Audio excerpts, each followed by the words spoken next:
না না আপনি যদি আমাকে কনভিন্স করেন আমি ফিরে যাবো। আরে বাবা যাবেন স্যার, গ্যাদারিং হবে স্যার। আমি তো বললাম আমি কোথাও কোনো সেনজিটিভ জায়গায় যাব না প্লিজ স্যার, বারবার বলছি আমি। আপনি চলুন, আপনি নিয়ে চলুন, ডাকবাংলাতে বসবো কিছুক্ষণ আমরা। হ্যাঁ আপনারাই চলুন, ডাকবাংলা নিয়ে চলুন, আপনারা থাকবেন।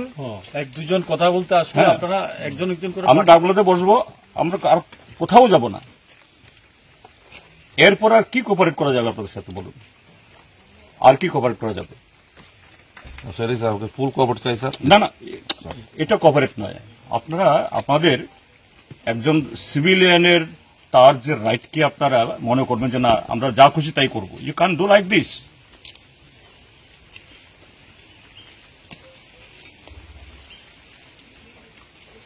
ব্রিটিশ রিজিমে এরকম হয় না যা করছেন আপনারা। আপনি রাস্তা আটকাতে পারেন না আমার, ঠিক আছে? আমার আপনাদের অর্ডারে সিকিউরিটি চলে, আমার এসকর্ট নিয়ে গেছেন, ঠিক আছে, কিন্তু আমাকে তো নিতে পারেন না এইভাবে। না না আমি তো বললাম তো, আমি তো কোথাও যাচ্ছি না, আমি কোথাও কোনো পাড়ায় ঢুকবো না, কোথাও ঢুকবো না, আমি ডাকবাংলাতে বসবো। আমার সাথে আরো 3 জন এমএলএ আছে। Can you stop our cartel our right like this?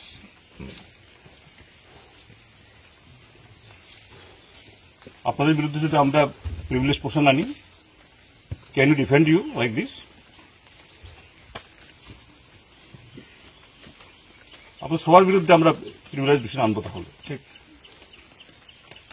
আমি তো বললাম আমরা যা বলি তাই করি, ঠিক আছে? আপনারাই নিয়ে যান, আপনারা নিয়ে যান, আমরা কতক্ষণ বসবো, চলে যাব, আমরা বেড়াতে আসি। আর কি কোঅপারেট করবো?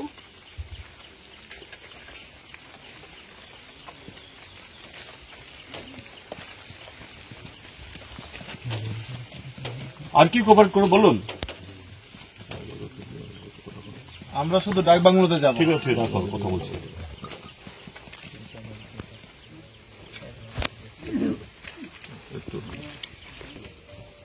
চলে যাও, আনলেস এদেরকে মহিলা টহিলা আছে অনেক, এগুলো ছেড়ে দিন। এগুলি নাগরিকের অধিকার আজকে এটা ক্ষুণ্ণ করা হচ্ছে দিন দুপুরে রাজপথের উপরে। আমরা কি করব? আর সারা দেশের মানুষ, রাজ্যের মানুষের সামনে এই যে করুণ চিত্র, এটা উপস্থিত করে আমরা বিধায়ক, এখানে আরো 2 জন প্রাক্তন বিধায়ক, মন্ত্রী আছেন সহ আমরা ফিরে যাচ্ছি। এই হলো দুর্ভাগ্যের চেহারা ত্রিপুরার জন্য। একটা প্রশ্ন, প্রশাসন বলছে ঘণ্টাজোড়া স্বাভাবিক অবস্থা ফিরছে, আপনাদেরকে যেতে দিচ্ছে না কেন? কি মনে হচ্ছে যদি স্বাভাবিক অবস্থা ফিরেই থাকে? প্রশাসনের অস্বাভাবিক করছে, বোঝা যাচ্ছে তাহলে প্রশাসনের অস্বাভাবিক করছে। যে প্রশাসন বলছে স্বাভাবিক অবস্থা, আর সেই প্রশাসন আজকে বলছে এখানে আপনারা যেতে পারবেন না, তো প্রশাসনই অস্বাভাবিক করছে, এরাই দায়ী করবে না? দায়ী তো বটেই। এই যে ঘটনার উৎস কি? আনন্দ মেলা।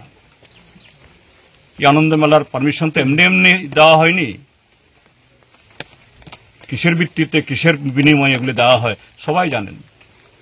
এতগুলো লোকের ক্ষতি হয়ে গেল। একটা বেআব্রু প্রশাসন, এসব কি বলবো আর।